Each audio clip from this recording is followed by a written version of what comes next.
บ่เคยได้มาเพียงครั้งเดียวนี่นะที่ได้มาเป็นเจ้าแต่ก่อนเขาลือว่าทาราชมีแต่ปลาเขาบัดนี้ทาราชของเขางามเนื้อจะเว้านกคำข่าวขาโอ้ทาราชเอ้ยข้างขอเอ่ยคำสมหัวจินแก้วงามสมอยู่ทัดนาวันนั้นน้ำเงื่อมไหลนองไหลเป็นฟองเปลวทางสวรรค์พาสองหัวผู้สนกันคือจุดสำคัญเขตพัฒนาเกิดน้ำเอาสดสวยงามเด่นเรืองแสงเหมือนเล่นแยงของสาวเมืองแก้วอุดมเห็นภูเขาคำตั้งสง่างามสมผู้ใดได้ไปเที่ยวชมคงจำที่ตาฟังใจผู้ทาราชเอ่ยข้า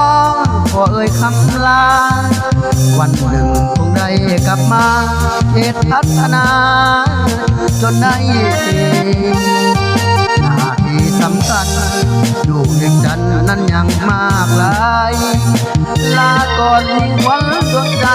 พบกันเพื่อไม่สาวทาราชเอ่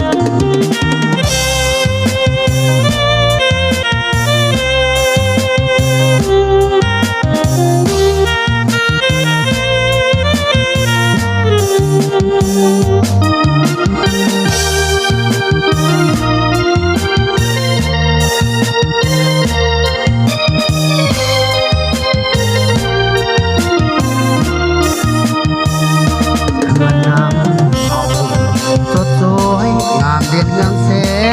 งเหมือนแม่นแยงของสาวเมืองแก้วอุดมเห็นภูเขาคำตั้งสูงสง่าสดสวยงามสมผู้ใดได้ไปเที่ยวชมคงจำที่ตาฟังใจผู้ทาราชเอ่ยข้าขอเอ่ยคำลาวันหนึ่งคงได้กลับมาเขตพัฒนาจนได้หน้าที่สำคัญอยู่เวียงจันทน์นั้นยังมากหลา